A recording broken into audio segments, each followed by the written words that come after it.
Como dice Marie Curie, en la vida no existe nada que temer, solo cosas que comprender.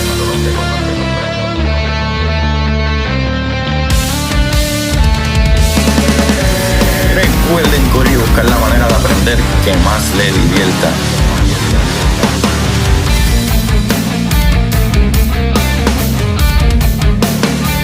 Neil deGrasse Tyson dice: nadie que es curioso es tonto. Las personas que no hacen preguntas permanecen ignorantes el resto de su vida.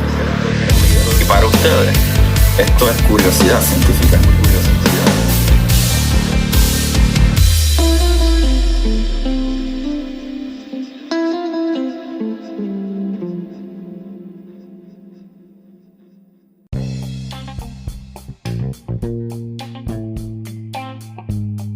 Corillo, antes de que vayamos al capítulo, ustedes tienen que entrar a jaboneradongato.com.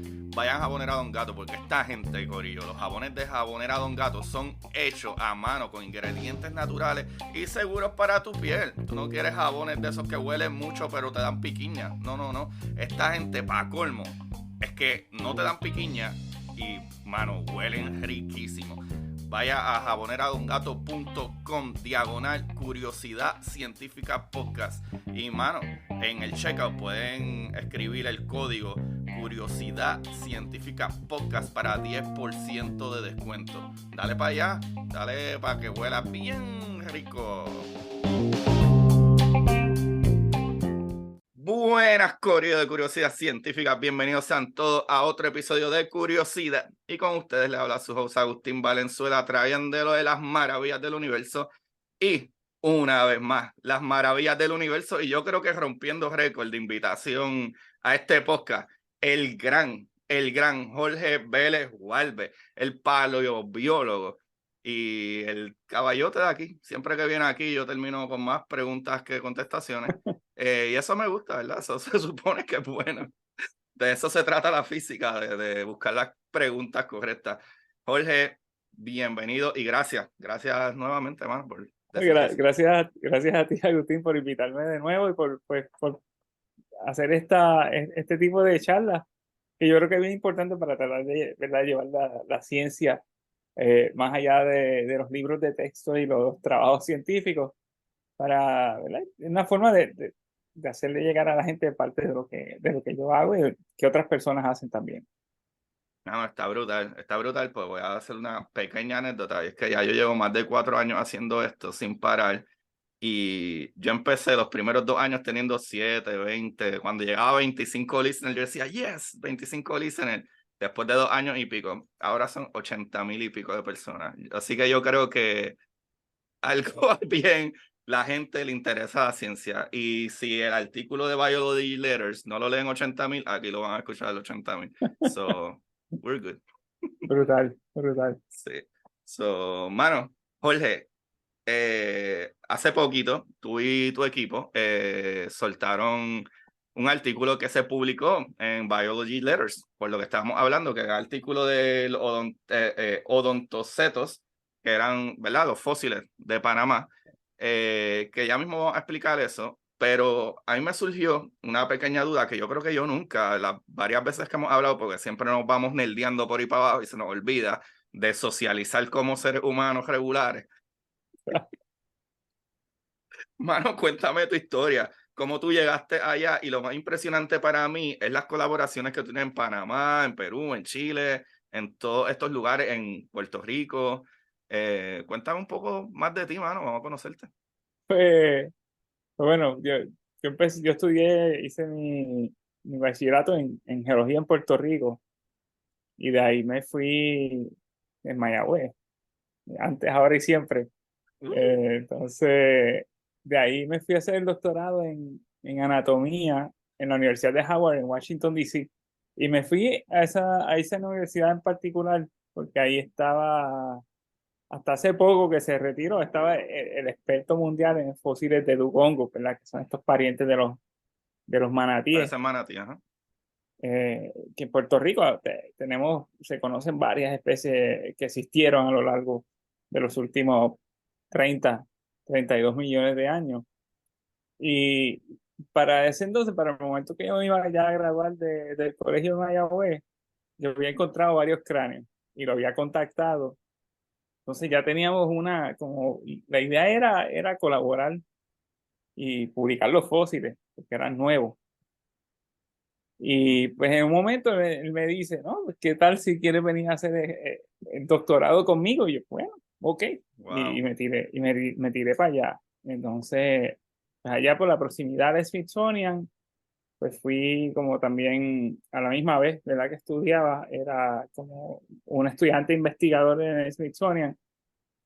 Y ahí comencé a aprender más de otros grupos de mamíferos marinos y a colaborar con el curador que llegó nuevo de mamíferos marinos fósiles, colega mío que se llama Nick Parkinson, y él como que ya tenía estas otras o algunas, ¿verdad?, colaboraciones internacionales y gracias a él fue que me fui envolviendo más con los colegas en Perú, en Chile.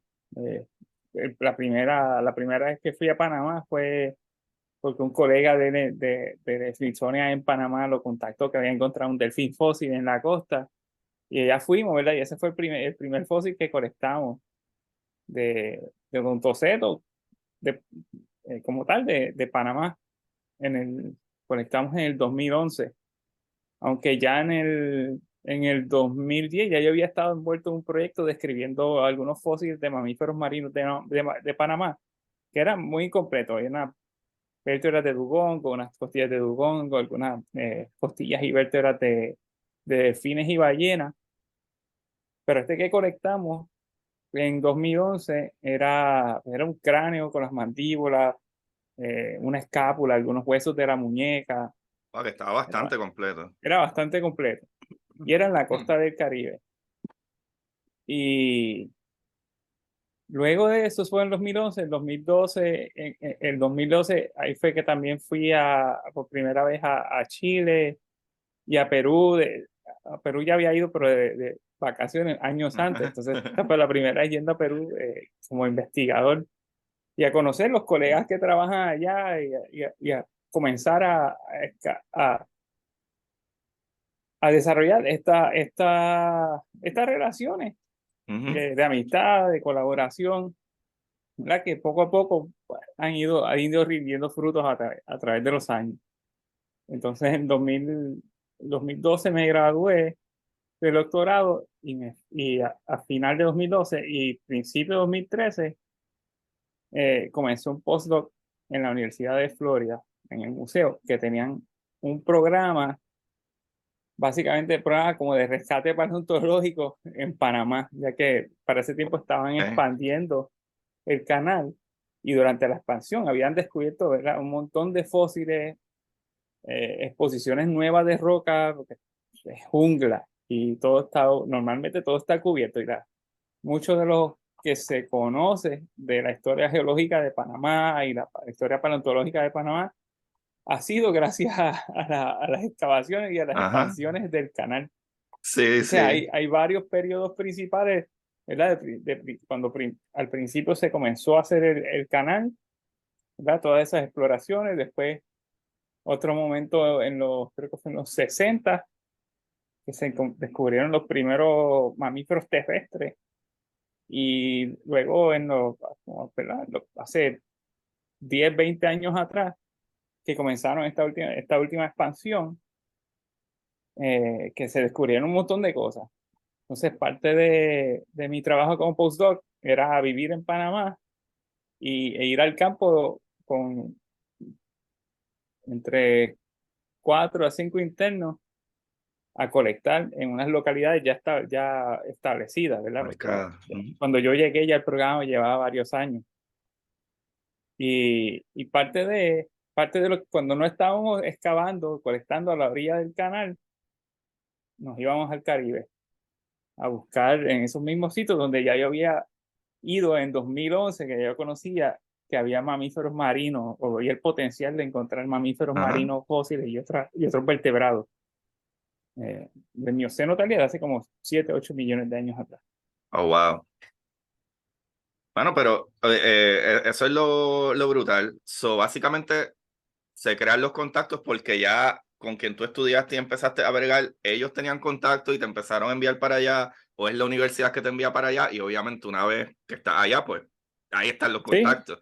sí, Ok. porque pues, y también, pues también hay que ver, también tiene que ver, ¿verdad? Cómo uno se va relacionando con las personas, pues puede que vaya, depende también un poco del carácter de uno. A veces Sí, hay gente que va a visitar los sitios y igual no pasa nada porque por personalidades diferentes. ¿Qué pasa? porque son no, unos huele. Entonces también hay que, creo que en mi caso obviamente me ayuda muchísimo. Pues también soy latino y hablo un mismo El mismo idioma idioma.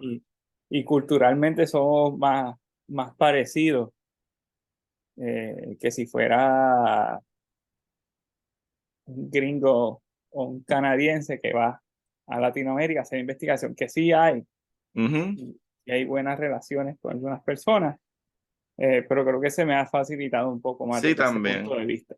¿Verdad? Esta es la unidad del lenguaje, también pues, representación en el caso de colegas que son más jóvenes, ¿verdad? Que vienen desarrollándose como científicos, pues ven a uno que ya está, eh, tiene un empleo como profesional y bueno, la representación sí importa. Claro. Dice representation matters. No sé, son también cosas que uno igual, quizás al momento no lo piensa como tal, pero después uno se sienta con calma y dice, sí, es verdad, y es Claro. un poco más de presión. Mano, pero está brutal sentir. Para mí está súper brutal el hecho de que tú puedes hacer cambio o inspirar y etcétera, y a veces por simple y sencillamente ser tú y lo que a ti te gusta y te apasiona, y eso a veces la gente no lo entiende, tú sabes. Y anyway, tú también, tu esposa es de Centroamérica, so tú ya tienes, ¿verdad? Tu cultura, ¿verdad? Y disculpa que hable de tu esposa, Sí, pero sabes que tu cultura ya está, nuestra cultura boricua está ya tú la tienes involucrada con cultura de Centroamérica y otra sí, cultura latino. sí, sí. Y es que ese tipo sí, ese tipo de comunidad y establecer esos lazos y mantener esos lazos, los que conllevan a uno también a hacer mejor ciencia, un tipo de ciencia quizás más diversa, termina a uno invitando a uno a más proyectos y viceversa, ¿verdad? Qué brutal, Entonces, chico. A mí me encanta eso. hace que la ciencia, eso es lo bonito de la ciencia, ¿verdad? Lo puedes hacer más internacional y a veces con un buen equipo de personas se pueden lograr muchas cosas. De verdad que sí, de verdad que sí. Qué bueno es, ¿verdad? Uno sentarse y hablar las diferentes perspectivas de la gente Sí, ¿verdad? Incluso ¿verdad? Temas como hasta la misma física o lo que sea. Mano, no todo el mundo piensa igual en exacto. ella y muchas veces eso mismo es lo que le da vida a ese campo que uno estudia, que es bien diverso y dependiendo de, ¿verdad?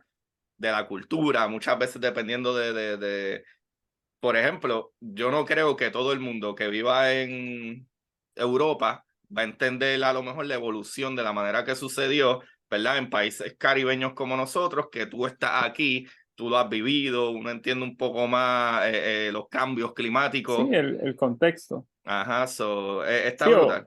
o que igualmente entiendan lo complicado que es hacer paleo en Latinoamérica por los recursos que se tienen o que no se tienen, Ujú. es uno.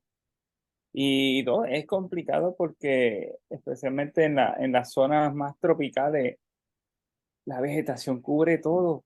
La vegetación y el suelo cubre todo y es básicamente cualquier pequeña exposición de roca o unidad fosilífera que encuentre, tienes que aprovecharla por el tiempo que dure.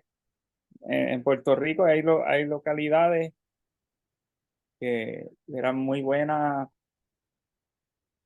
en su momento y en un periodo de menos de 10 años se quedaron completamente cubiertos al punto que son irreconocibles.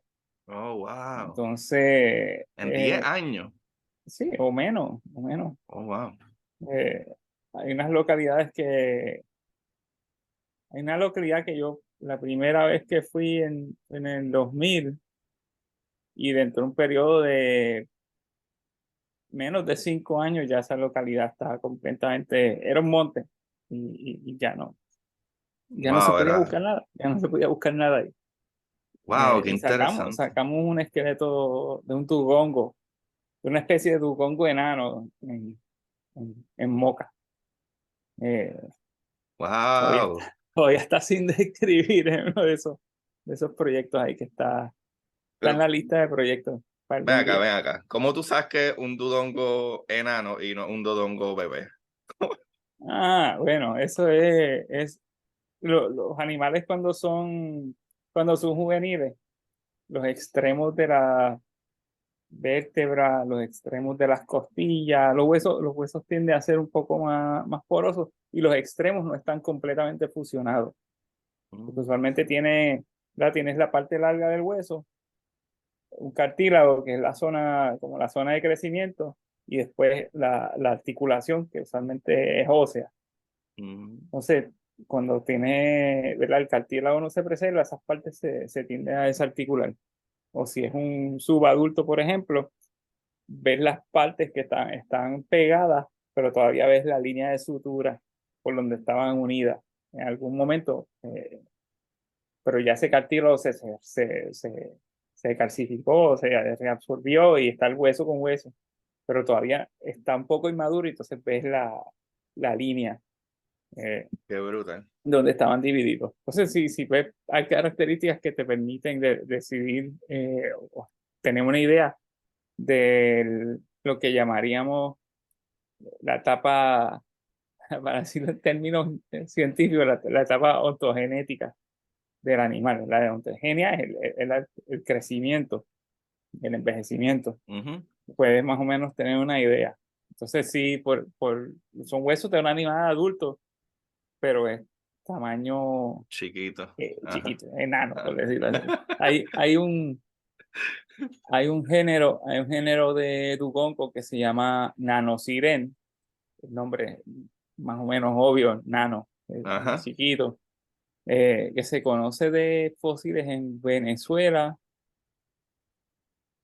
Florida, hay una especie de Venezuela, descrita de Venezuela, una especie descrita de Florida, y hay huesos aislados en otras partes. En Maryland hay una mandíbula chiquitita, en Yucatán se encontró una mandíbula chiquitita que posiblemente representa nanosiren, igualmente en Cuba, y el dugongo enano este de Moca muy posiblemente representa una especie de nanosiren.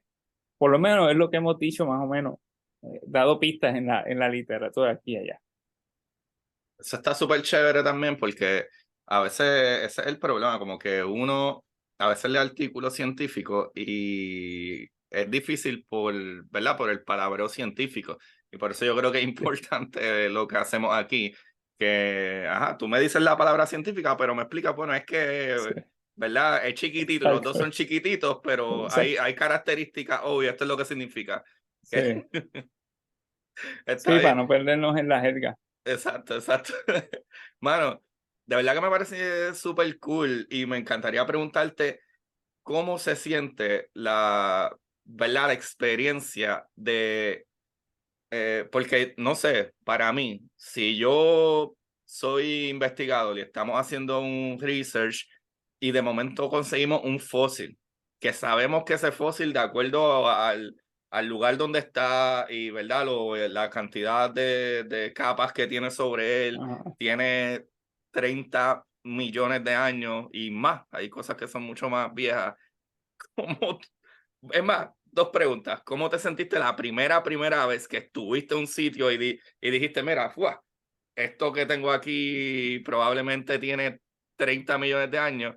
¿Y cómo se siente cada vez que uno descubre, loco, estas especies que tú encuentras a veces no existen ya, a veces existieron hace 30, 80 millones de años, a veces que eso es algo que en el último podcast que grabamos, la gente no sabe, pero estuvimos como una hora después hablando y tú me enseñaste una tabla comparativa de cientos de comparables de cositas, desde el huesito de la nariz, del huesito de aquí, del Oh, huesito de acá, esto de aquí, obviamente no humano.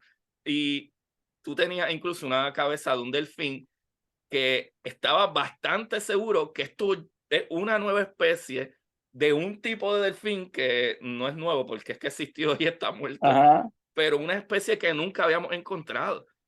Eso no sé tú, pero a mí me vuela la cabeza. ¿Cómo se siente eso? Pues es como ese momento de eureka.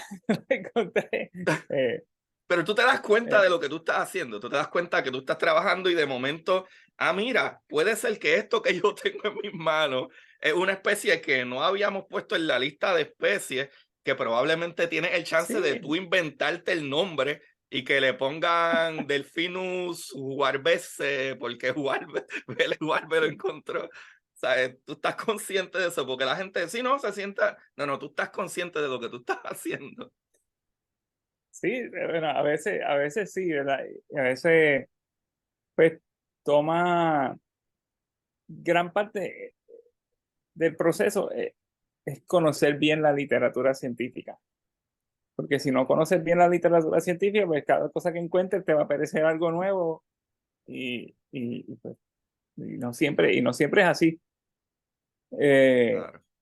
por ejemplo, también conocer la historia de si estás haciendo el trabajo de campo, conocer la literatura científica, conocer la historia del lugar, o quizás la prehistoria, eh, para entonces como que llegar a esa conclusión de, sí, esto es algo completamente nuevo.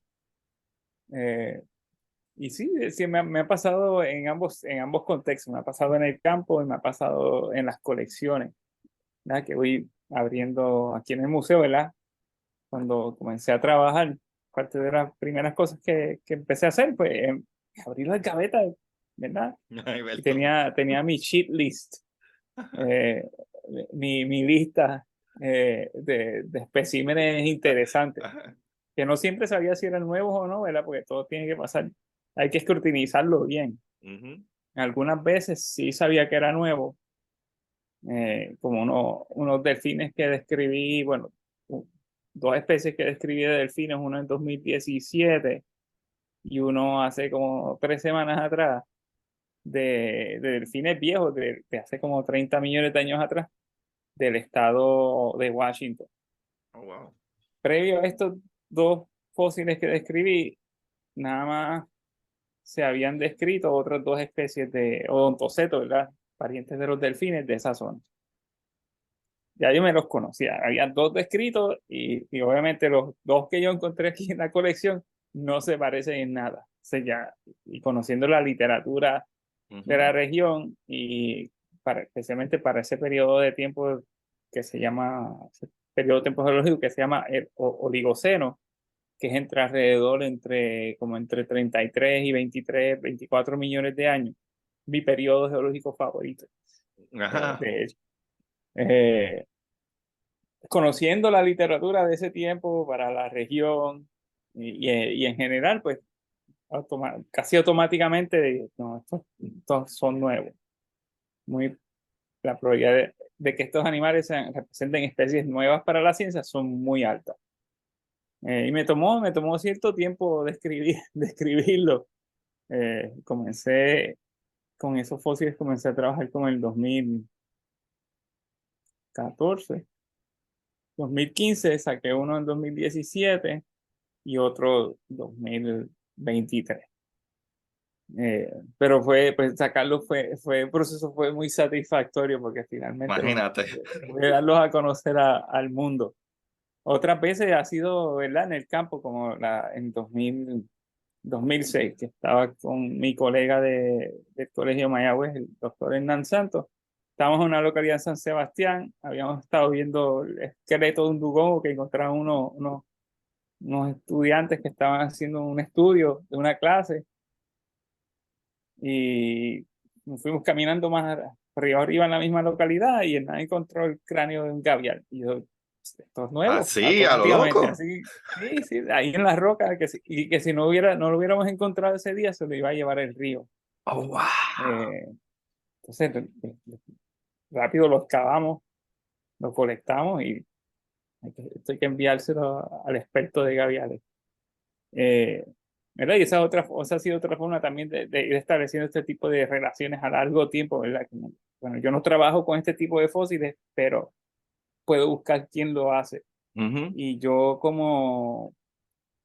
eso fue una lección importante que me enseñó, una de muchas lecciones importantes que me enseñó Hernán, que no tenerle miedo a escribirle a otros científicos y pedirle su opinión, ¿verdad? Encuentro algún fósil interesante, yo no sé lo que es, busco quién trabaja con X o Y grupo, le escribo a ver si tiene algún tipo de interés, ¿verdad? Y así ir estableciendo colaboraciones, ¿verdad? Tener esa iniciativa, aún siendo, ¿verdad? Yo empecé como estudiante subgraduado, estudiante de bachillerato.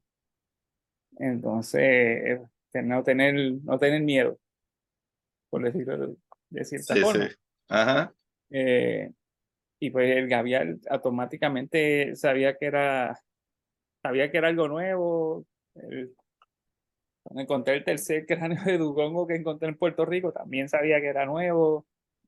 Eh, el huesito Wow, diminuto sí. del coquí más viejo del mundo. Yo sabía que Del era algo mundo, nuevo. loco. Del mundo.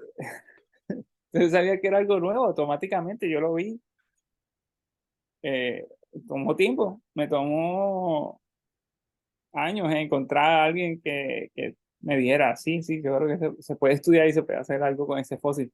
Pero yo sabía lo que yo tenía automáticamente, porque pues, ya me conocía la historia de paleontológica de Puerto Rico y el Caribe, conozco la literatura, no quiero pensar que me conozco bien la literatura, y basándome en ese conocimiento previo, pues automáticamente puedo tener una buena idea de qué es lo que estoy viendo, qué significa. Entonces, y de ahí, y partir de eso. Qué brutal.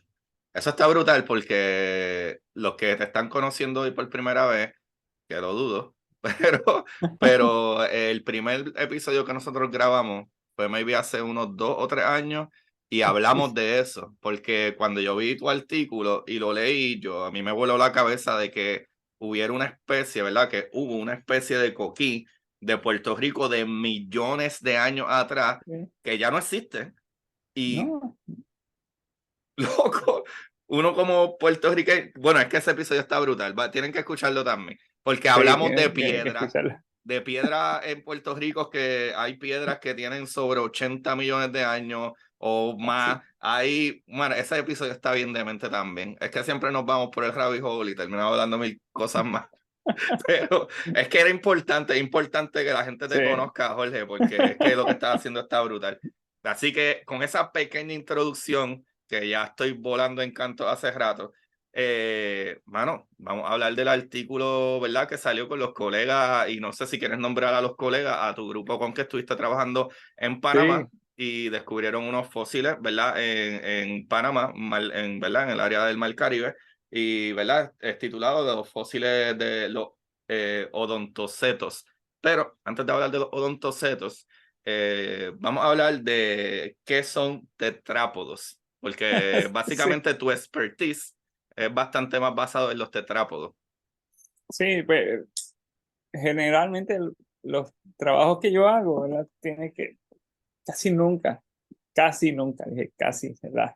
Un asterisco enorme. Trabajo con fósiles de peces o tiburones.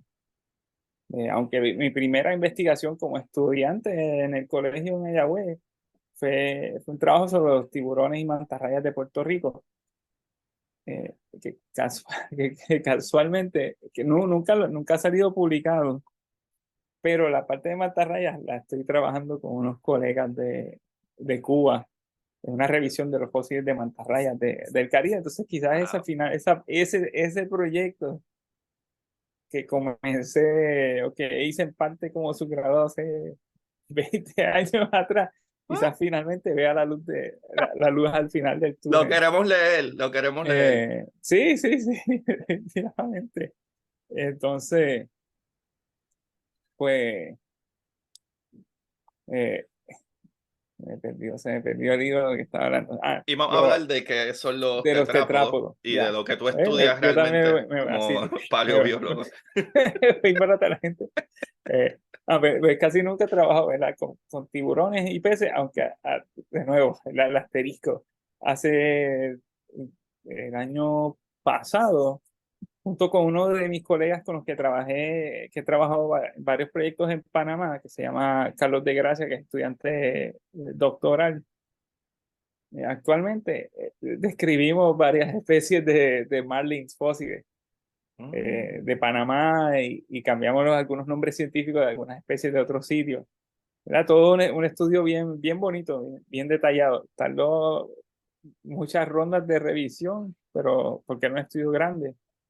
Pero pues Carlos me invitó a colaborar y no le dije que no. Y pues ahí está mi nombre también atado a la descripción de algunas especies nuevas de marlin extintos de Panamá, que también fueron colectados algunos de ellos por algunas partes concurrentes o durante algunas de las expediciones que salíamos en Panamá a colectar delfines o ballenas, mamíferos marinos, y que no siempre, casi siempre encontramos más marlin que ballenas y delfines y mamíferos marinos. Anyway, los tetrápodos, ¿verdad? Es el grupo que incluye, la forma más sencilla de explicarlo es el grupo que incluye todos los vertebrados, ¿verdad? Los animales que tienen columna vertebral que no son peces o tiburones. Así, o sea, anfibios, reptiles, aves, mamíferos, todos esos son tetrápodos. Entonces, principalmente la inmensa mayoría de mis trabajos son con tetrápodos, en muchos casos marinos, aunque también he trabajado con animales terrestres, ¿verdad? Como los roedores del Caribe y algunas otras cosas que estoy haciendo. Y casi todo es más hacia aquí, todos los astéricos, más hacia casi, generalmente más hacia el lado de los mamíferos, porque he trabajado con anfibios, ¿verdad? Con la descripción del coquí más antiguo, el coquí abuelo, o coquí abuela, como diría Gary Gutiérrez. Entonces, también con los gaviales y otros restos de cocodrilos, ictiosaurios, que describimos el ictiosaurio, el primer ictiosaurio gigante en la historia del planeta Tierra, a finales del 2021. Entonces, era mi currículo quizás, mi CV es un poco diverso, aunque sí está altamente viciado hacia el lado marino y hacia el lado caribeño o la zona de los neotrópicos. Sí, porque tu último artículo en tu página vamos a compartir esto aquí rapidito. Tu último artículo, que pueden ir a buscarlo en caribbeanpaleobiology.blogspot. Tu artículo anterior al del que estamos hablando ahora mismo, pues tenía que ver con roedores, ¿verdad? Aquí, roedores, ¿verdad? Endémicos del Caribe. Una mirada cercana a la microestructura de los incisivos, o sea, de los dientes. Es un trabajo súper técnico, pero con resultados muy interesantes. Quizás no tan llamativo con un montón de delfines extintos en un lugar donde en teoría no esperarías encontrarlo, pero estaban ahí. Bueno, pero son un montón de roedores. Eso es igual que cuando la gente que estudia las moscas, son un montón de moscas. Sí. Colores, textura, whatever. No, la diversidad y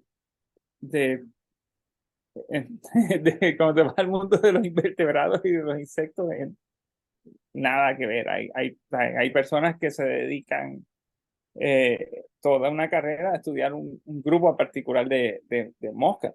Uno de mis colegas aquí es el especialista del mundo en unas moscas que se llaman una familia Foridae, una sola familia. Pues son cientos y cientos de especies. Hace 5 años atrás o algo así, describieron 40 especies de aquí, de Los Ángeles. Nada más de Los Ángeles. Entonces, no, es una comparación bien injusta, ¿verdad? Comparar invertebrados con vertebrados. Claro, Son claro, menos. claro. Incluso cuando lo multiplicas por tiempo geológico. O sea, Es que está sí, brutal. sí, sí. La gente a lo mejor no tiene idea, pero son alrededor de sobre 16,000 especies de mosca.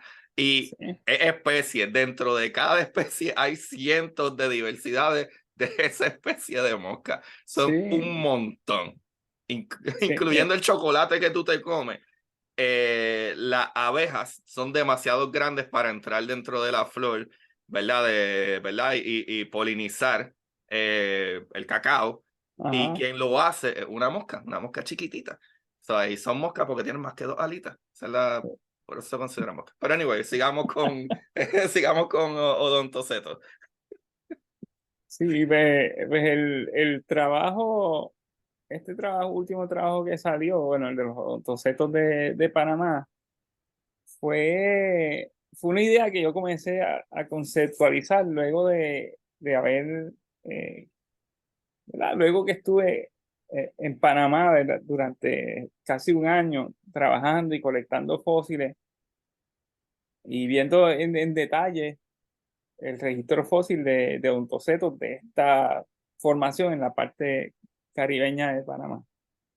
Eso fue, ¿verdad? Durante 2013 que estuve ahí colectando, ya había colectado o ayudado a colectar un espécimen en 2011 y estamos en proceso de descripción de ese y otros dos que yo estaba estudiando en mayor detalle y ambos salieron publicados en 2015.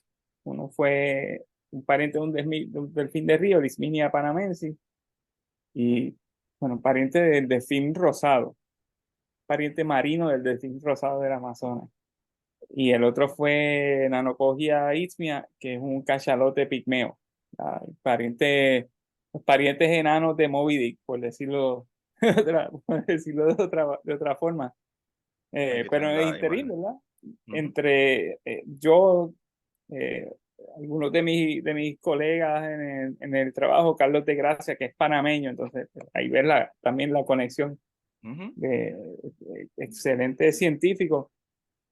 Él también había colectado material, quizás menos completo que los que describimos en 2015, pero igualmente importante, ¿verdad? Una vez los preparas y comienzas a determinar qué son, pues como que te das cuenta que, ¿verdad? Comenzamos a ver que había cierto patrón. Y algunos de estos especímenes que nosotros habíamos colectado, unos los empecé a preparar yo, otros los terminó de preparar otro de mis coautores en el trabajo, Aldo Benítez Palomino, que es peruano, estudiante doctoral en la Universidad de Zúrich actualmente, que hizo un internado ¿verdad? Lleva años interesados en odontocetos y ya nos habíamos conocido en un congreso en Uruguay en 2015, ¿verdad? Y, o sea, súper motivado Aldo, entonces ya parece que también conocía a Carlos del trabajo cuando estuve en Panamá, a Carlos de Gracia, Ujú. y ¿verdad? Parte del apoyo que tanto Aldo como Carlos recibieron como estudiantes fue en gran parte gracias a otro colega que trabaja en el Smithsonian en Panamá, el Instituto de Investigaciones Tropicales del Smithsonian en Panamá, es el doctor Carlos Jaramillo, quien es colombiano. Su especialidad es en polen, en palinoflora, pero es un pilar de la paleontología en Latinoamérica y desde su posición, pues yo diría de una posición de ventaja, ¿verdad? Desde una institución con recursos como es el Instituto Tropical de Investigaciones STRI en Panamá, el Smithsonian en Panamá, pues ha apoyado muchísimas investigaciones y el desarrollo de generaciones de estudiantes latinoamericanos que pasan por su laboratorio, que tienen unos estándares muy altos y ya como básicamente si sobrevives una o varias estancias o pasas el sedazo de CJ, de Carlos Jaramillo, pues ya eso te garantiza, es una buena carta de presentación, vamos a decirlo así. Y entonces Carlos ha sido instrumental, ¿verdad? En parte del apoyo que ha recibido eh, Aldo, Carlos de Gracia y muchos otros antes y después de ellos en desarrollarse como paleontólogos, como geocientíficos o en la geociencia. Entonces entre todos, ¿verdad? Entre todos en conjunto, ¿verdad? Aldo fue a hacer un internado allá, terminó de preparar algunos de los fósiles y ya yo le había metido la idea bueno, estos fósiles de Panamá, del lado del Caribe, se parecían los fósiles que hay en tu país, ¿verdad? En Perú, en rocas de la misma edad. Hay cierto parecido con algunas cosas que hay aquí en California, también en rocas de la misma edad, pero principalmente con los fósiles de Perú, que son bien conocidos, porque se han trabajado por muchos años, desde hace muchos años. Y todo esto, de nuevo, los primeros publicaciones de fósiles de mamíferos marinos de Panamá, la primera publicación salió en 2010. Entonces, que Sí, todo el conocimiento de mamíferos marinos fósiles extintos de Panamá es algo relativamente nuevo, reciente. Es muy nuevo, nuevo. ajá. Es muy nuevo. Y pues, con esto en contexto de, bueno, esta fauna de cetáceos, de odontocetos específicamente, entre estos dos lugares son muy, muy parecidos. ¿Verdad? Entonces ya habíamos sembrado esa idea y durante el proceso de Aldo preparar los fósiles, limpiarlos para poder estudiarlos mejor, nos fuimos percatando que sí, que sí se parecen muchísimo o guardan mucha similitud con especies extintas del Pacífico, de la zona del Pacífico, de Perú principalmente. Y, ¿verdad? Para poder entender por qué esto se pudo dar, ¿verdad? Porque hoy día, pensándolo desde el punto de vista de la geografía actual, no hay forma natural que estos animales se pasen de un lado a otro, ¿verdad? Que se crucen. Para allá y vamos, ajá, Entonces, ajá. a menos que se cuelen ahí detrás de un bote a través y se crucen el canal, que sería algo súper complicado y sería, no es que no pase, ¿verdad? Pero sería complicado, ¿verdad? Y además Déjame, ajá, da un break, Jorge. Déjame darle contexto a la gente, porque por si acaso, Corillo, que no se pierdan. En el artículo, obviamente, ¿verdad? La investigación y todo fue en Panamá, para el lado del Mar Caribe. Para la gente que a lo mejor no se haya dado cuenta, estás comparándolo con fósiles de Perú. Los fósiles de Perú están en el Pacífico, no en el Caribe. No hay manera, por los últimos probablemente miles o millones, tú dirás ahora y lo explicarás, de años, de que esta especie, que es excesivamente parecida a la que está del lado de Perú, la especie que está en el Mar Caribe, es muy, muy parecida a la de Perú. Y esa era una de mis preguntas, ¿cómo caramba? ¿Sabes? O esta especie, y me puedes contestar lo que ustedes piensan, cuál es ¿verdad? Digo, en el artículo está, pero para los oyentes, cuán antiguas podrían ser estas especies o estas especies podrían ser, ¿verdad? Nuevas generaciones de una especie más vieja todavía que no han conocido, que fueron los que se pasaron para el Pacífico o viceversa, del Pacífico para el Caribe, para que la gente no se pierda, porque obviamente tú escribiste el artículo y yo lo leí. Yo sé de lo que tú estás hablando, pero ese es el punto. El Sí. artículo es basado, ¿verdad?, en los fósiles de Panamá que están en el Mar Caribe y los comparables muy parecidos en el Perú, en el Pacífico. Continúa. Exactamente. Entonces, era conociendo la única forma ¿verdad? Poder entender esto es conociendo bien la historia geológica de Centroamérica. Pues, ¿verdad? Y hoy conocemos, es un istmo, todo está conectado. Centroamérica conecta Norte y Suramérica, pero no siempre fue así. Hasta hace quizás como unos 3 millones de años atrás, había, había como un canal natural, ¿verdad? Que conectaba el Mar Caribe con el Océano Pacífico, más o menos a la altura, ¿verdad? La última parte de este canal era más o menos a la altura de Panamá. Está Panamá actualmente.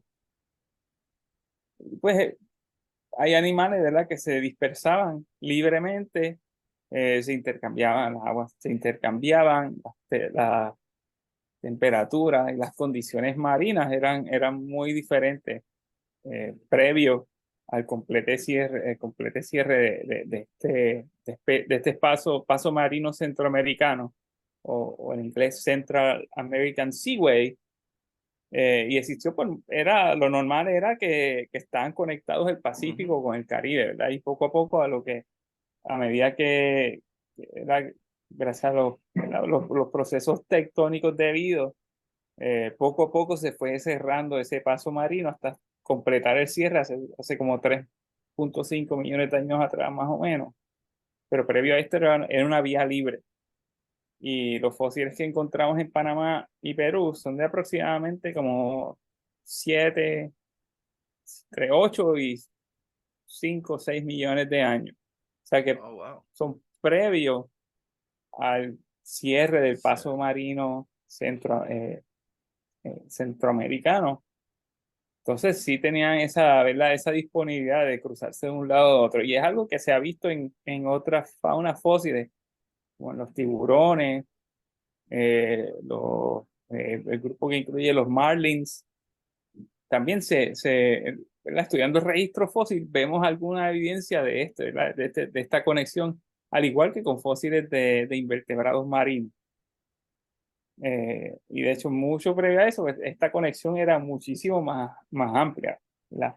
Y si nos vamos más atrás en el tiempo,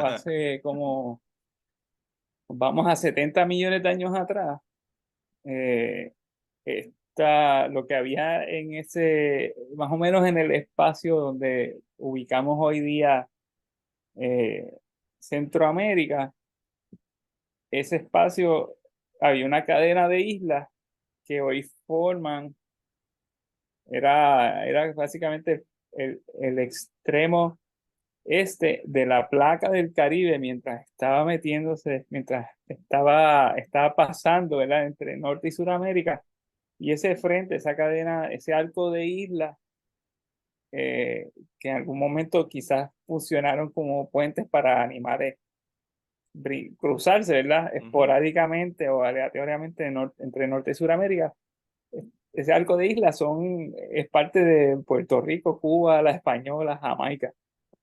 Oh, Entonces, ¿verdad? Si nos vamos, ¿verdad? Mucho tiempo atrás. 70 millones o más. Ajá. Y ya hoy día, ¿verdad? Esta zona es la parte, el extremo oeste de la placa del Caribe, es donde se encuentra esta zona. Entonces Wow. vemos los efectos, ¿verdad? Los efectos a lo largo de millones de años también de la formación y de los movimientos de las placas tectónicas, donde quizás hasta el flujo entre el Caribe o el Protocaribe y el Pacífico, quizás era un poco interrumpido por este arco de islas hace 70 millones de años atrás, y a medida que se va moviendo la placa, está un poco más libre, y ya cuando las placas se ubican más o menos en las posiciones actuales, se cambia la geografía y comienza, ¿verdad? a tener esta parte de Centroamérica un poco más emergente con la actividad, ¿verdad? Ajá. En parte por la actividad volcánica y el choque de las placas adyacentes en la región. Y eventualmente, ¿verdad?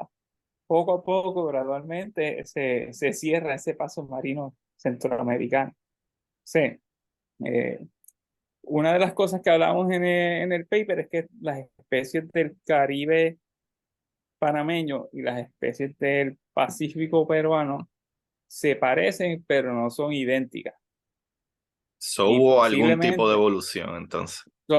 exactamente, posiblemente hace 9 millones de años atrás, 10 millones de años atrás, sí representaba una diferentes poblaciones, ¿verdad?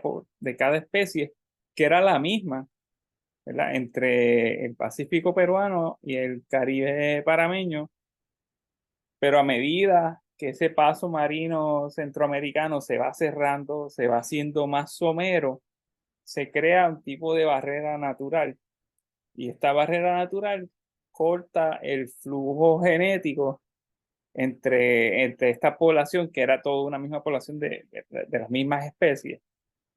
Empiezas a cortar el flujo genético. Cortar el flujo genético, eh, pues una especie comienza quizás a mezclarse más entre ellos, los del Pacífico y los del Caribe se empiezan a mezclar más entre ellos. Eventualmente esto lleva ¿verdad? A la especiación y terminas teniendo, pasas de una población, de una especie, de una sola especie con una distribución amplia, a dos poblaciones de especies cercanas, pero distintas, ¿verdad? Y es lo que se llama especiación alopátrica, esta barrera. Ujú. Y es algo que también vemos entre las islas del Caribe, ¿verdad? Donde por ejemplo, en las Antillas Mayores, tenemos especies como el sapo concho y en las otras islas Ujú. hay especies parecidas, muy cercanas, ¿verdad? Del género Peltophrine al sapo concho. Cada isla, básicamente, o cada una de las Antillas Mayores tiene una especie diferente en algún momento, idealmente, en teoría o teóricamente, quizás formaron una misma población. En algún momento,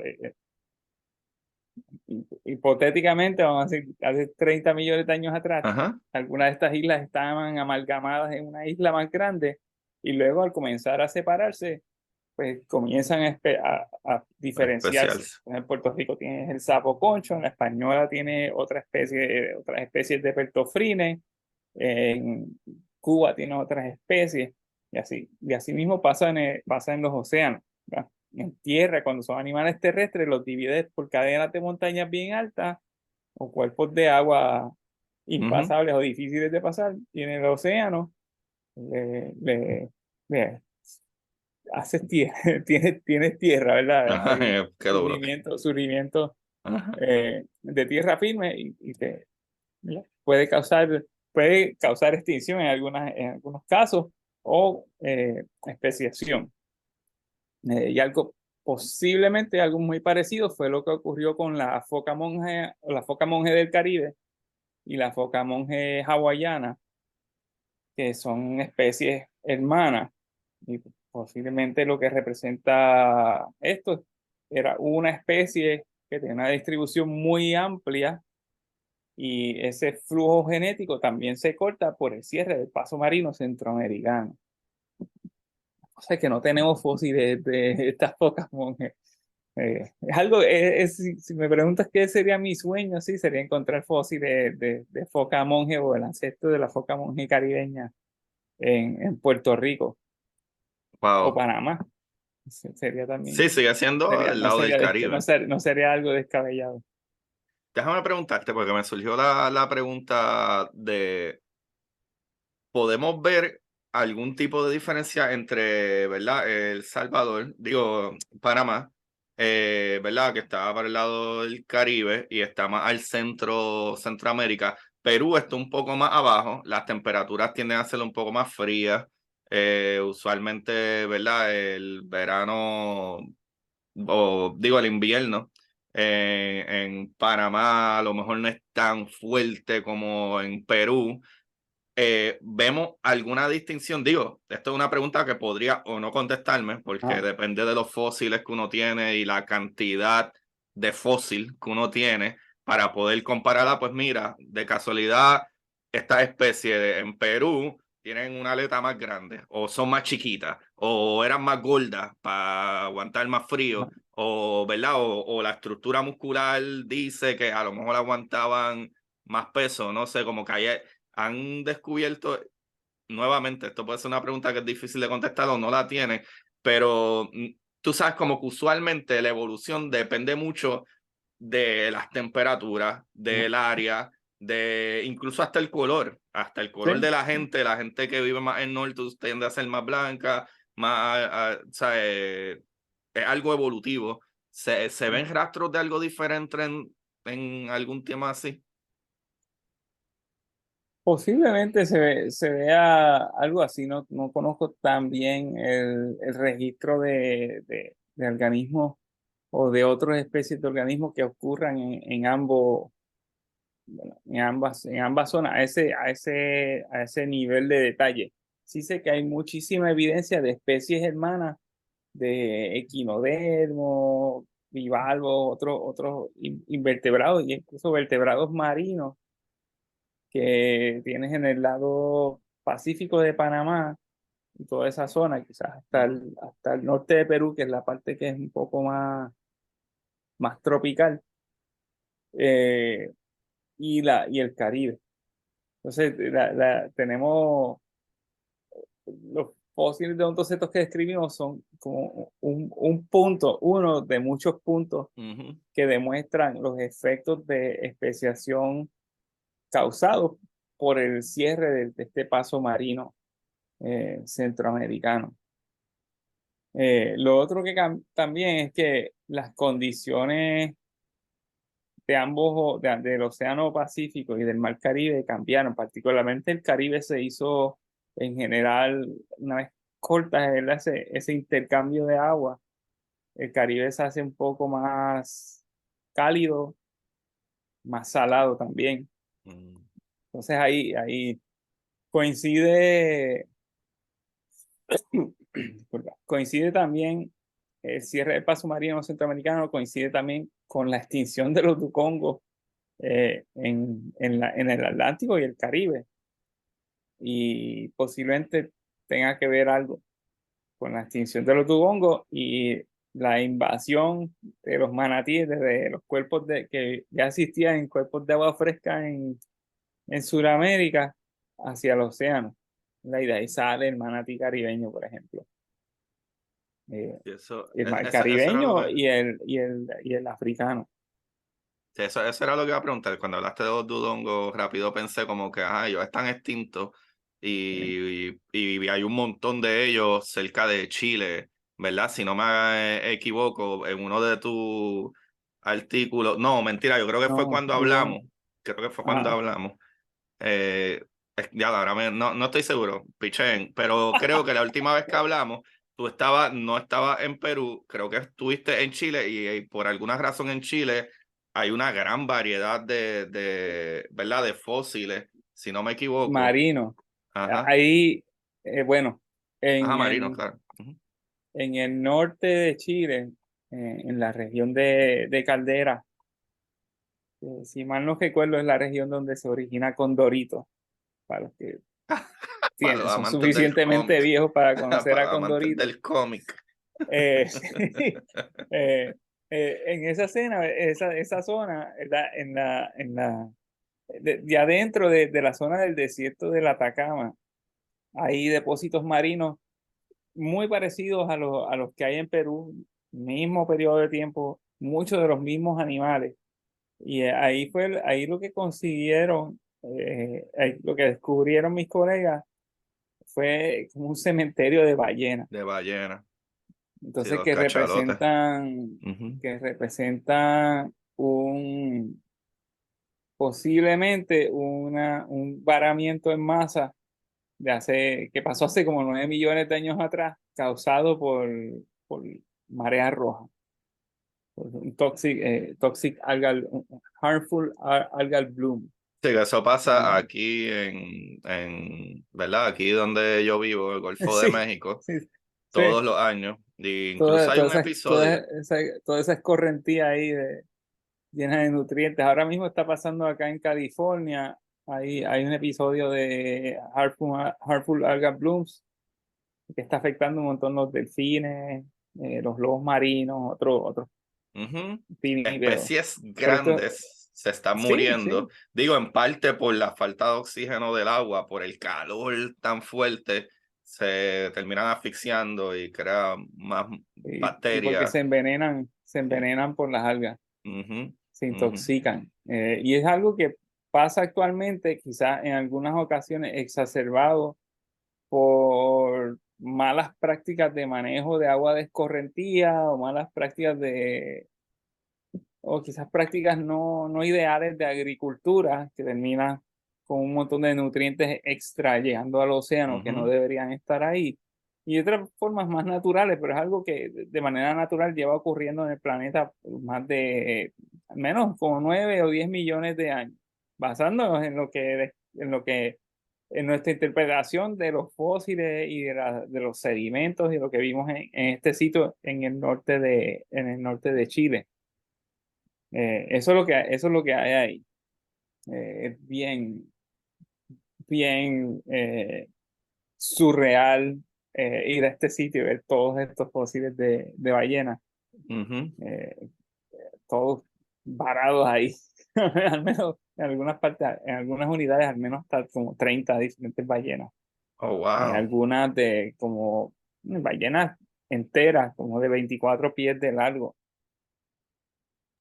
perezosos acuáticos, Wow, tú me dijiste eso de otra vez. Yo estaba volando delfines, en canto. Yo tuve que buscar. delfines morsas, pingüinos, marlins, Espérate, yo tengo que todo. buscar los perezosos acuáticos, porque la otra vez yo lo busqué y a mí me voló la cabeza. Porque yo había ido, yo creo que la última vez que nosotros hablamos, yo había estado en el Museo de Historia Natural de Washington, D.C. y Ajá, tienen el perezoso gigante un megaterio ajá, gigante. diantre. Y creo que hablamos de eso. eh, y tú me dijiste, no, es que hay uno acuático. Y dije, ¿qué? Sí, sí, ¿Qué sí, tú sí. dices? En la ausencia o escasez más bien de dugongos en el sur en la zona sur del Pacífico, los perezosos evolucionaron a ocupar esos espacios ecológicos. Era esto, Eh, qué cosa loca. Era esto de lo que era. sí, sí. Era esto. Obviamente son dibujos que actually, qué bueno que llegamos aquí ahora. Me acordé de algo que es importante hablar Sí. y Ah, probablemente hay. ese está en exhibición en el Museo de Historia Natural en París. Qué brutal. Mira Sí, esto, qué brutal. Qué lo que era, loco. Este planeta está bien loco. sí, Loco, tú go sabes home your lo drunk. difícil que es crear vida y este planeta tiene vida con ganas. Sí, ¿Sabes lo difícil? Es más, ahora mismo yo estaba leyendo, no lo estaba que no leyendo, conocemos. mentira, no estaba leyendo, estaba escuchando un programa y la muchacha estaba hablando de exoplanetas Ajá, y yo ni había pensado en esto. Yo tuve una conversación con el profesor Abel Méndez, sí, tremendo, brutal. El tipo es un caballote, saludo a él y gracias por la oportunidad.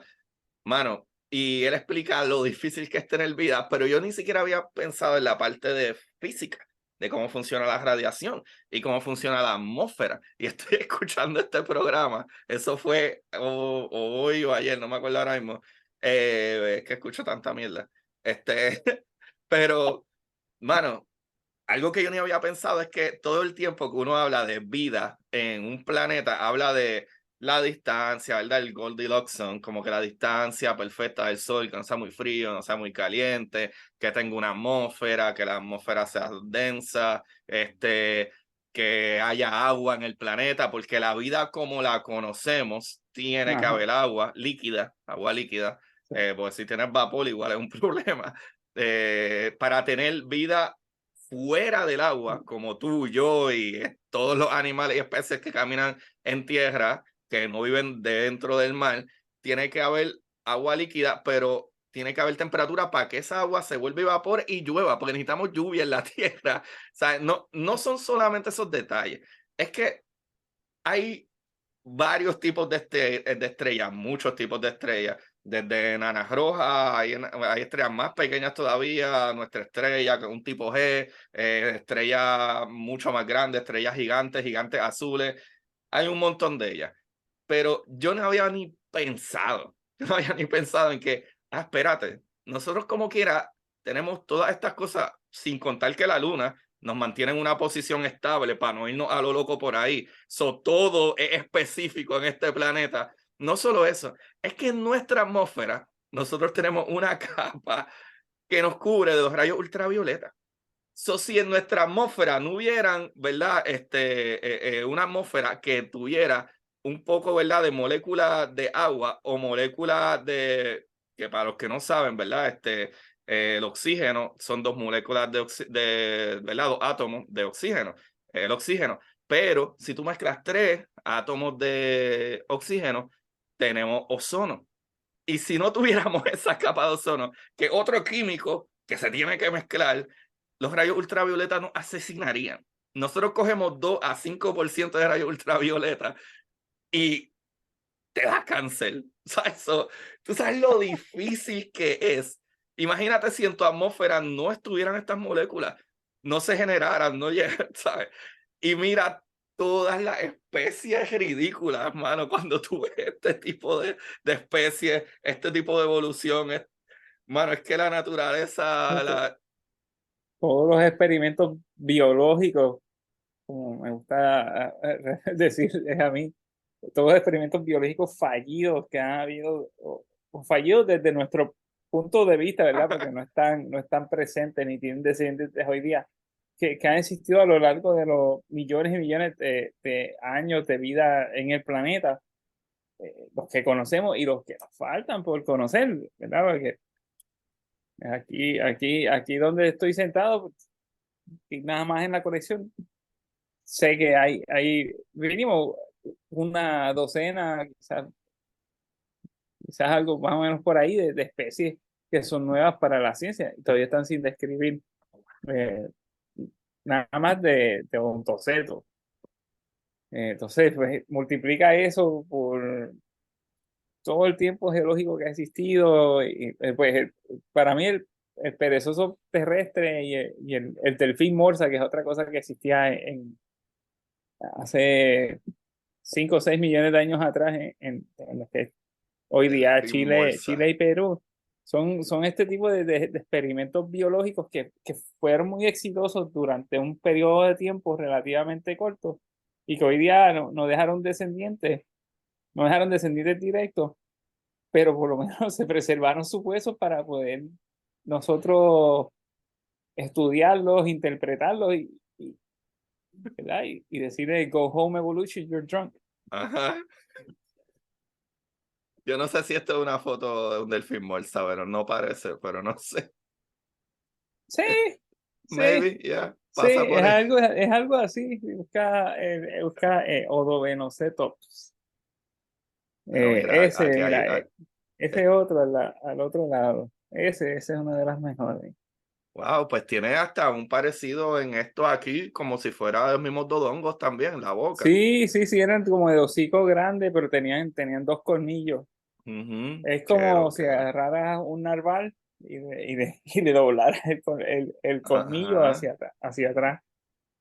Solo que estos Odobenocetops tenían, ¿verdad? Eran más como morsas porque tenían 2 colmillos, pero ajá. tenían uno grande y uno pequeño, ¿verdad? Y el colmillo es un diente altamente modificado y es Ujú, pesado.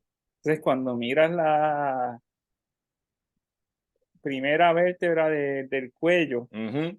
el atlas, que es la que sostiene la cabeza, la mitad de la vértebra del lado opuesto al colmillo tiene unos procesos o las zonas donde amarran los músculos son más pronunciados que el otro lado.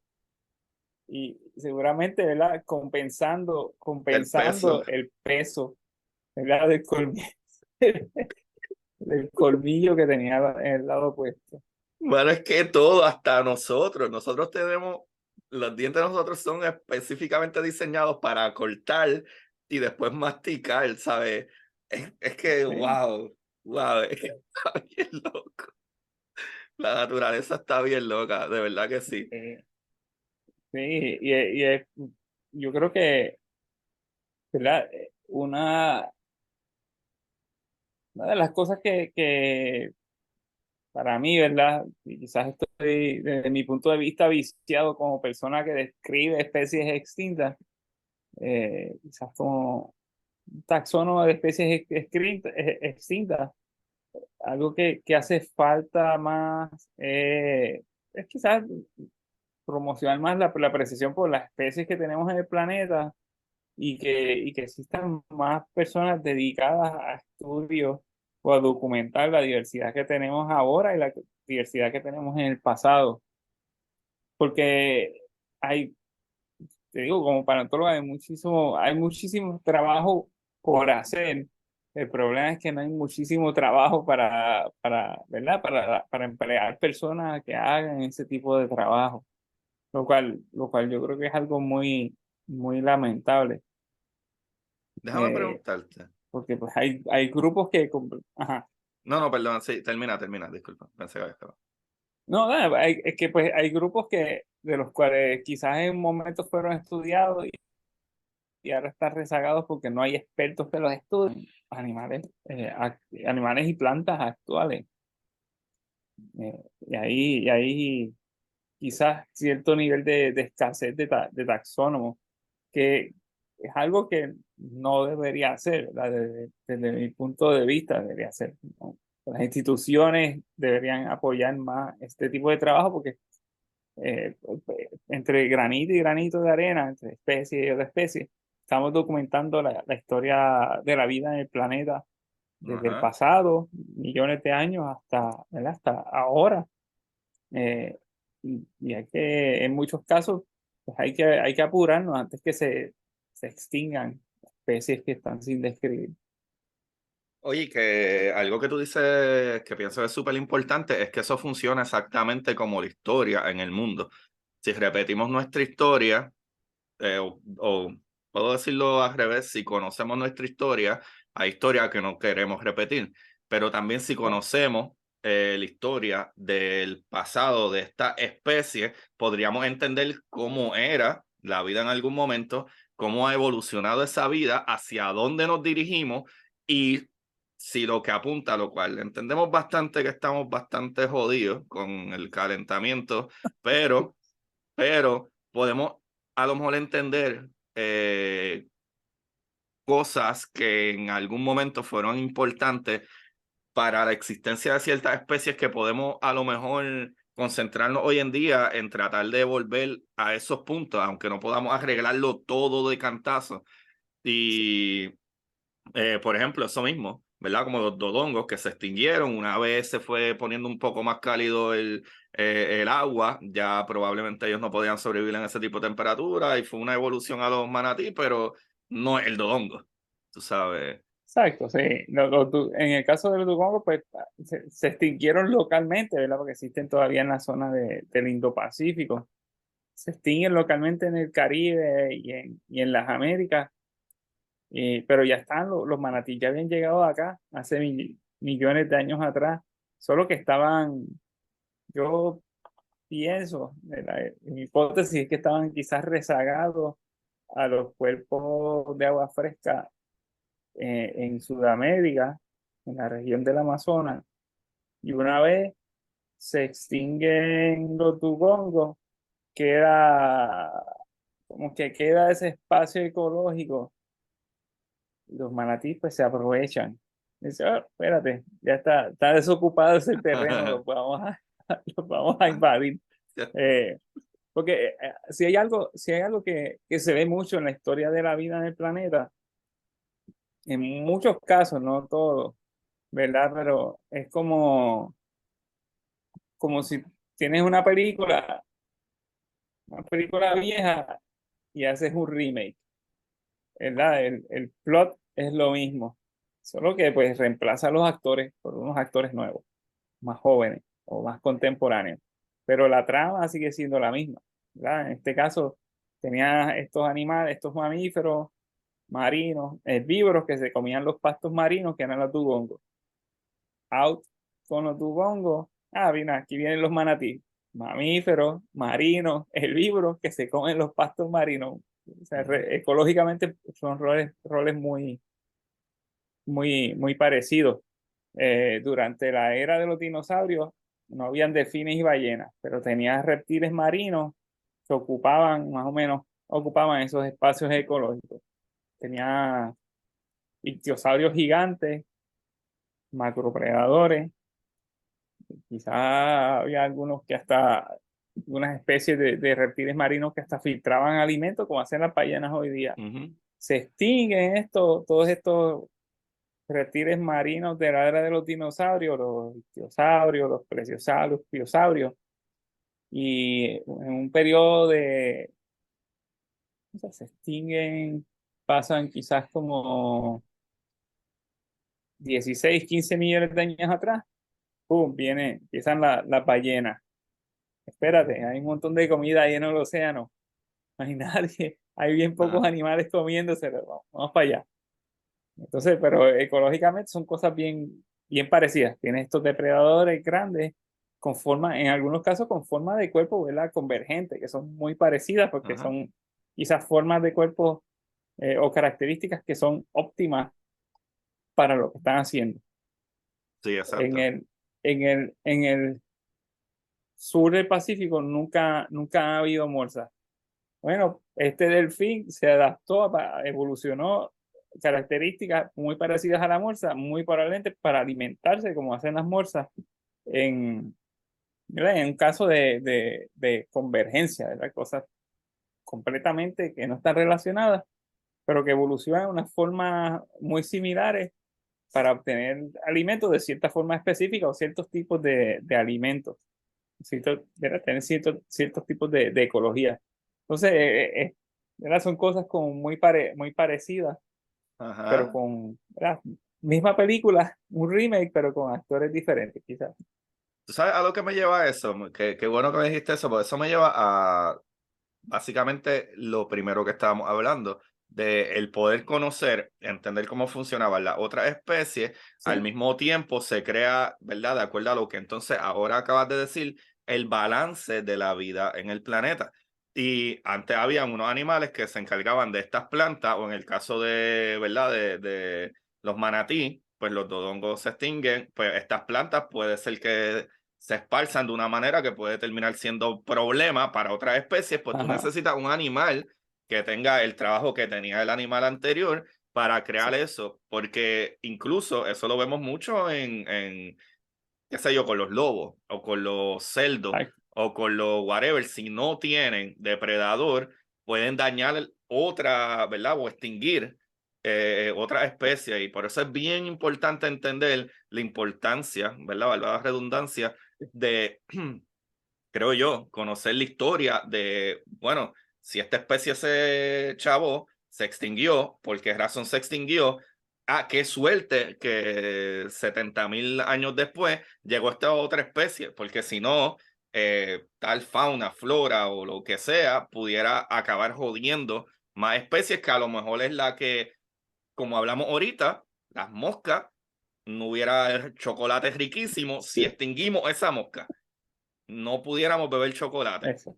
O no crecieran plantas si jodemos las abejas. Hasta que vuelva en cientos de años algún tipo de insecto parecido a la abeja que polinizaría otra mosca, porque las moscas polinizan con cojones Las también. moscas son polinizadores ¿Sabes? muy importantes, las moscas y escarabajos. Las abejas son las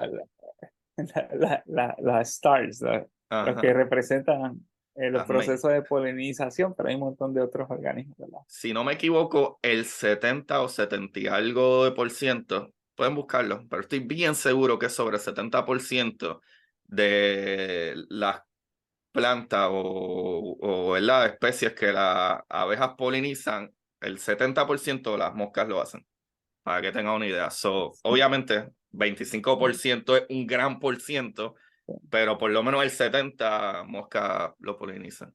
Y otras especies de insectos. Pobres moscas quedan rezagadas a las especies que se la pasan paradas en mierda. Eh, porque Es lo como primero que una o piensa es, dos especies es que se lo que paran uno aquí en la piensa, mierda y ya todas son malas. sí, todas las moscas son malas, ¿no? Hay un montón de moscas que son útiles, ¿verdad? Que Sí. las abejas se llevan todo el, se Sí, llevan porque todo el crédito. como ellas son bonitas y ellas hacen twerking, como ellas hacen twerking también, pues Sí, sabes que ¿verdad? el twerking Sí, gana, las moscas no hacen twerking. sí, exacto. Mano, Jorge, antes de terminar con este episodio, no quiero irme sin hablar de dos cosas. Algo que medio mencionaste ahorita, que tiene que ver con la última vez que hablamos fuera de cámara, que fue que hablamos como una hora y pico más fuera de cámara. Tú estabas diciendo que hay muchas especies ahí en tu trabajo y etcétera, pero el problema es que no hay biólogos o gente experimentada con un conocimiento básico de especies para poder categorizar, ¿verdad? Esta especie para que entonces pasen al proceso que tú haces, o algo así por el estilo fue lo que hablamos, y porque no hay suficiente gente estudiándolo o haciéndolo. ¿Cuál es el problema ahí? Yo creo que es una combinación ¿verdad? De factores, ¿verdad? Usualmente, como que la ciencia de describir y estudiar especies, como que a veces no siempre se ve como algo que sea muy llamativo, pero es crucial, es sumamente importante, ¿verdad? Para documentar, documentar la biodiversidad actual y la biodiversidad en el pasado de nuestro planeta. Eh, También a lo largo de los años, como que en general, muchísimas instituciones como que se han ido eliminando este tipo de posiciones. Por ejemplo, la cantidad de personas que quizás trabajaban en museos como el de Smithsonian, que tenían a veces el experto en braquiópodos del Paleozoico, el experto en braquiópodos del Mesozoico, ¿no? Que había un experto casi por cada grupo y en muchísimas instituciones ha sido así. Al pasar de los años, como que ese nivel de expertise como que se han ido eliminando posiciones, lo cual, ¿verdad? Crea escasez de trabajo y obviamente hace que no haya tantas oportunidades de personas tener un empleo que incluya, ¿verdad? Descripción de especies nuevas.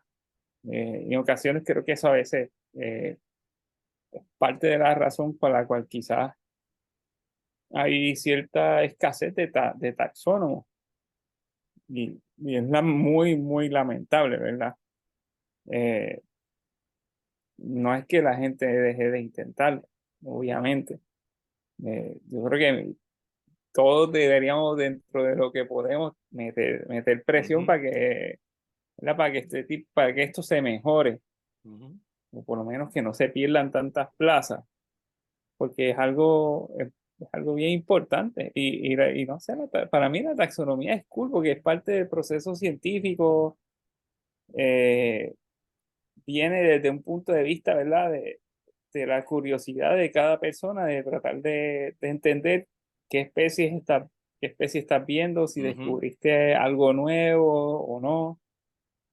Eh, para mí es un Yo pienso que eso está proceso, súper cool. para mí es un Súper proceso cool. bien divertido, ¿verdad? Porque ahí te vas en tu Ajá. rabbit hole en la literatura y comparando y leyendo y ¿verdad? Gran parte del proceso de aprendizaje como científico, como persona que trabaja con diferentes especies.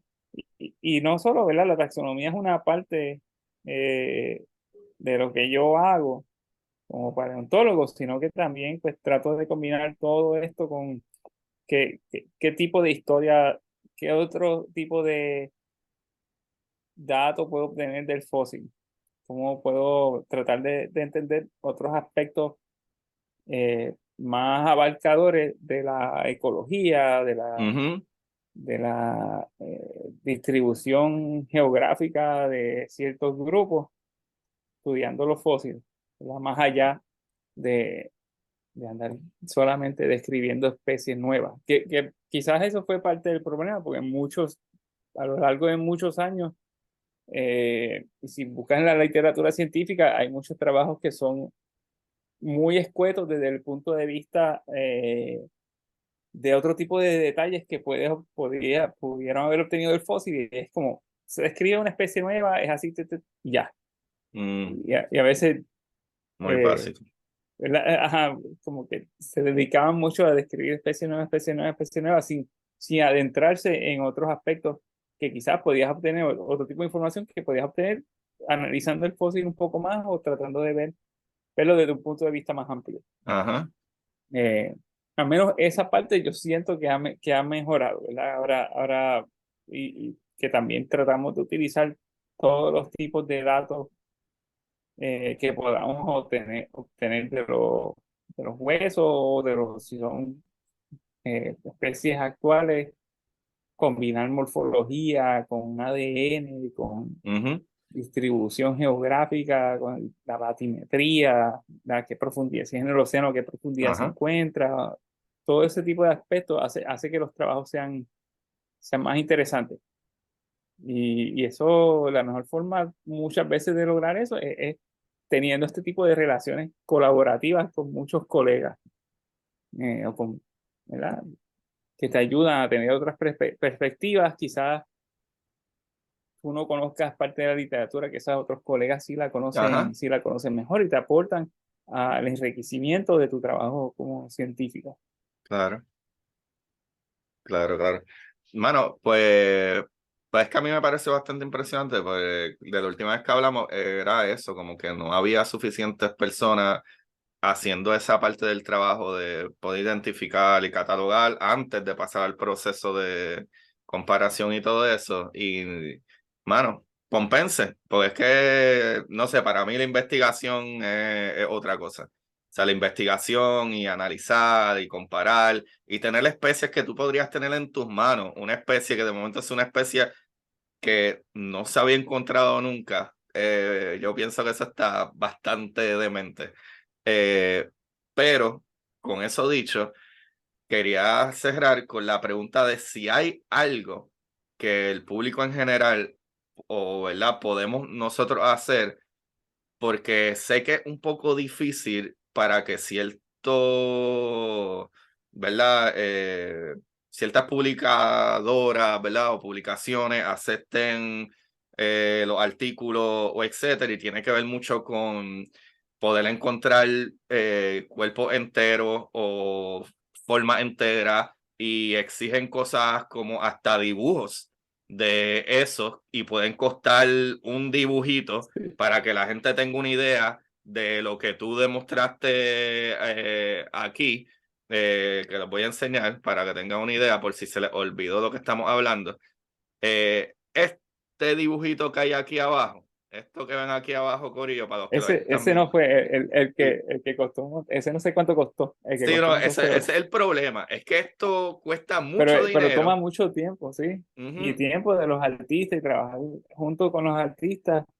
Y usualmente es un problema no tanto de las publicadoras, es un problema más de diseminación de la ciencia, especialmente en paleontología. Se complica si solamente tienes fotos de los fósiles, ¿verdad? Si tú Como, tratas por de ejemplo. hablar con la prensa o con otros medios para ayudarte a diseminar tus proyectos científicos o trabajos científicos que has hecho, si le enseñas fotos de huesos, pues como que no es muy, no es Sí, muy sexy, por decirlo así. sí. Entonces básicamente tienes que ver la forma de, no sé, trabajar con algún artista que te haga reconstrucciones de cómo, que trabaje contigo y te haga reconstrucciones de cómo los animales se veían en vida.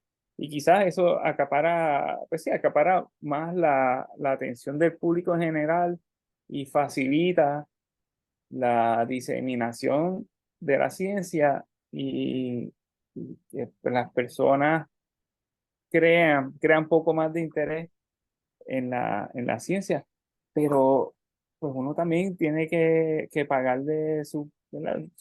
Precio justo a las personas que hacen estos trabajos. Y no, sí, se dificulta porque los fondos para hacer ciencia usualmente no son muchos.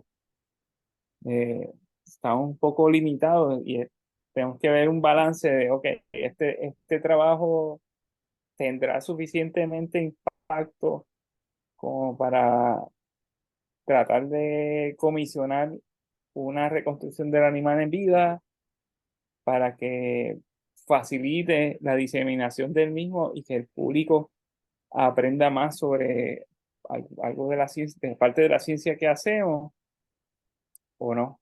O mejor Ujú. me guardo ese dinero quizás me sirva mejor para visitar una colección en otro país o en otra institución para suplementar otros estudios ¿verdad? Que están en proceso. Entonces es un poco complicado, un poco, Por eso, ¿hay alguna manera que el público en general pueda decir como, mira, porque usualmente Smithsonian y todos estos museos, tú vas y no te cobran? Tú pones dinero si tú quieres, todos estos son fondos usualmente federales o compañías privadas o entidades que dicen, yo creo en esto. O sea, que lo que estoy diciendo significa que no hay chavo.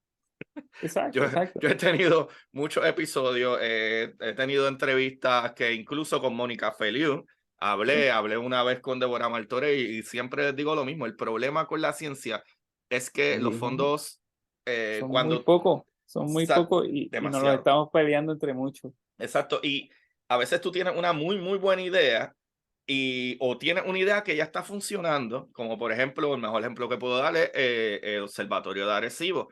Tremendo observatorio. Hace 2 semanas atrás yo saco un video porque probamos, se logró conseguir una manera de cómo ver las ondas gravitacionales y ver la distorsión del fondo del espacio de ondas gravitacionales. Parte de esa información vino de 15 años de observaciones en diferentes partes del planeta, incluyendo el Observatorio Agresivo que recopiló esa información. Pero, ¿qué sucede? Tú tienes que decidir, miren lo difícil que esto es, decidir que los pocos chavitos que tú tienes, seguirle en proyectos brutales como era el observatorio, pero el problema es que el observatorio tiene casi 50 años, aunque seguía dando buena información, Ajá. o seguir a proyectos modernos. No deberíamos de estar peleándonos tanto por el dinero si hubieran, ¿verdad? Lamentablemente es bien difícil decir, sí, denos más fondos y ya, Sí, pero porque a la gente lo que le gusta es cuando le llegó la Tylenol a su casa que le quita el dolor, pero la gente no exacto. sabe que detrás de eso hubo un gran trabajo.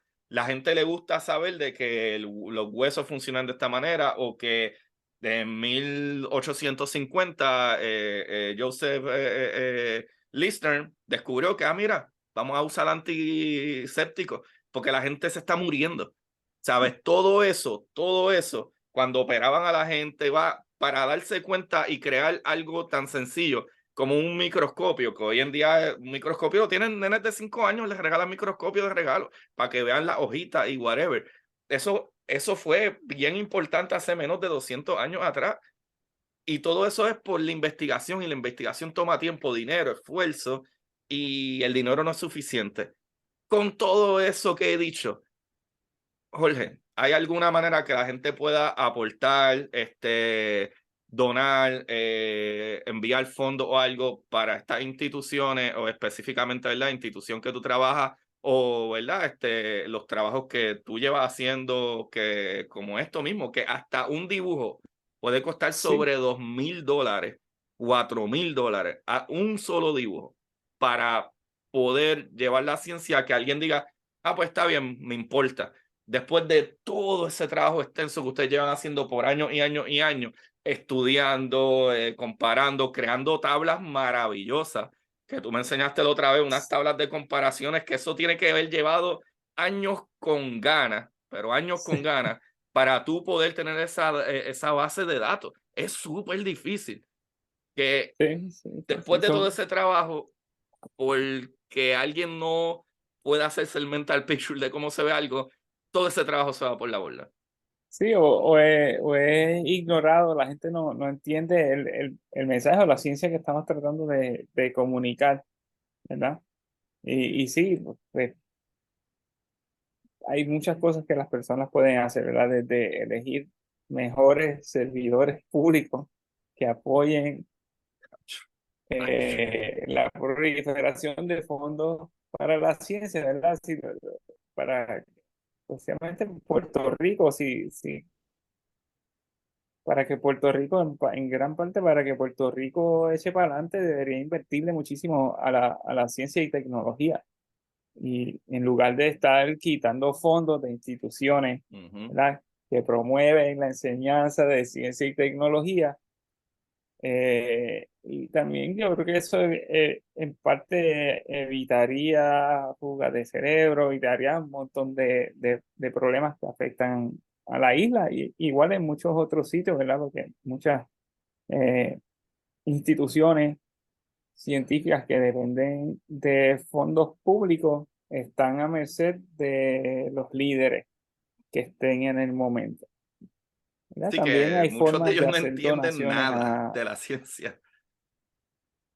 Exacto, sí, sí.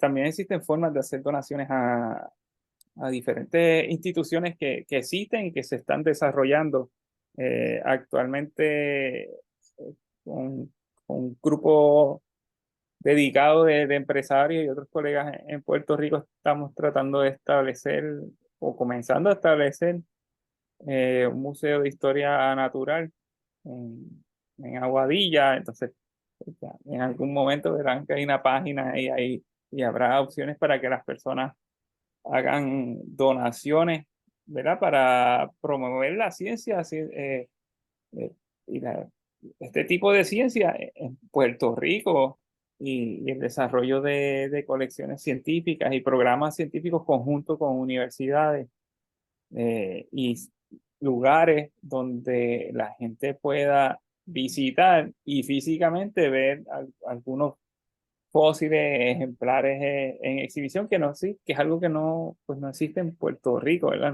No hay un museo que podamos decir, un museo de historia natural, eh, que, ¿verdad?, donde los otros puertorriqueños o gente que esté visitando pueda aprender sobre la flora y fauna tan diversa que tenemos en la isla, ¿verdad? Porque Puerto Rico es parte de un eh, de un hotspot de especies, ¿verdad? Es una zona con alta diversidad de especies, lo es hoy y lo ha sido a través de los millones de años que ha existido como isla, ¿verdad? Igual que las otras partes del Caribe.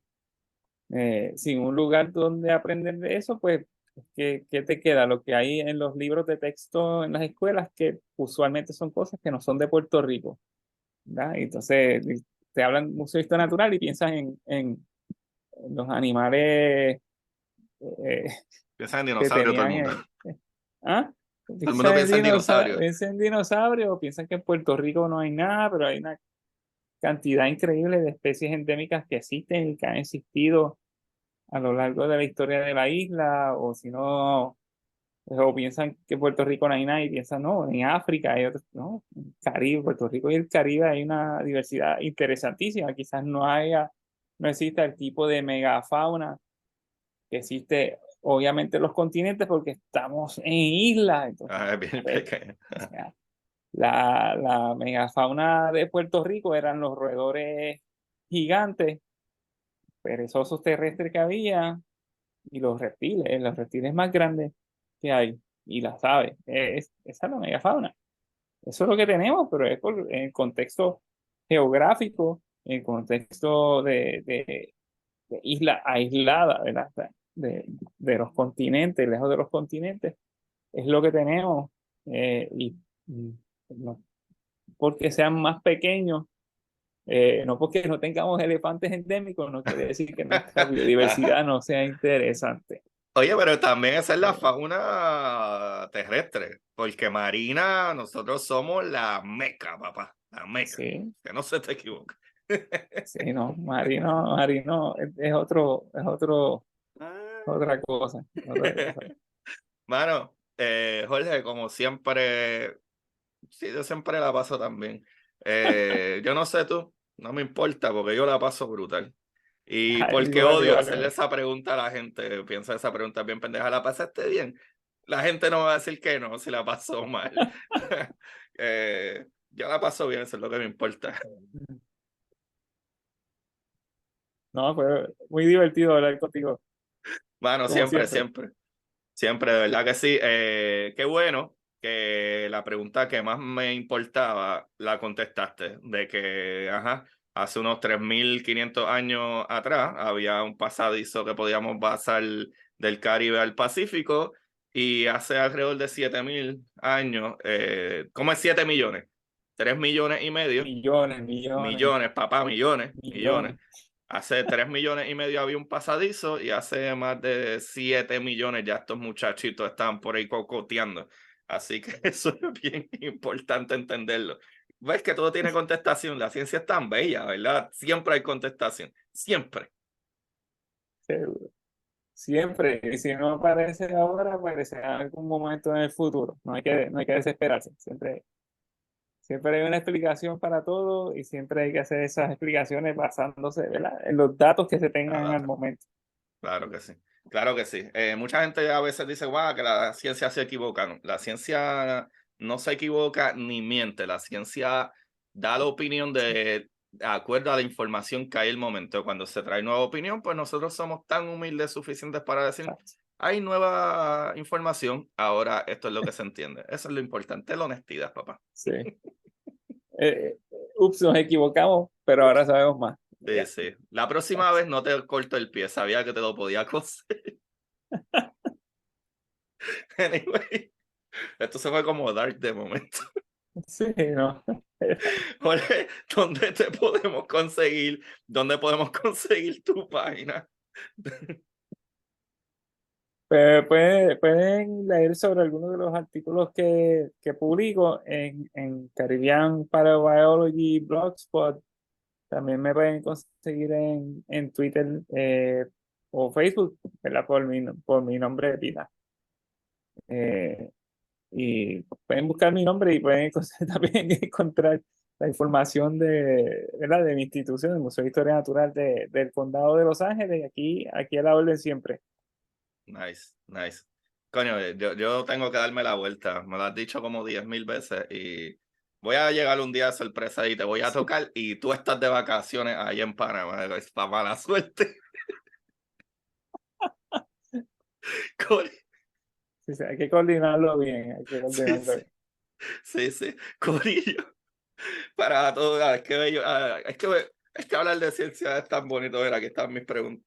No se ven, pero anyway, aquí están mis preguntas. Pero toqué como 5 de las preguntas porque la conversación siempre se va mucho mejor de lo que mis preguntas funcionan. Pero Corillo, nada, a mí me pueden conseguir en todas las redes sociales como Curiosidad Científica Podcast. Pueden conseguir mis libros en Amazon. Vayan a Amazon y busquen a Agustín Valenzuela Alvarado. Y mi último libro, La Exploradora Draco, Ciencia Ficción, que es la segunda parte de La Exploradora Titán. Para que vean mucho a muerte, matanza, alien, guerra, acción, sexo, ahí hay de todo. Y para los que no tienen tanto tiempo de leer libros completos, está mi libro de historias cortas para sentarse en el inodoro, que son historias de ciencia ficción, horror, terror, suspenso, cosas maravillosas. Y para que podamos hablar más de ciencia, busquen ahí Curiosidad Científica del Universo en arroz con habichuela para que entiendan las cosas como Jorge Vélez las explica, sencillito. Mano, gracias Jorge nuevamente. Vamos a decirle adiós a estos muchachos. Se me cuidan. Bye. Bye. Y para ustedes, Esto es Curiosidad Científica.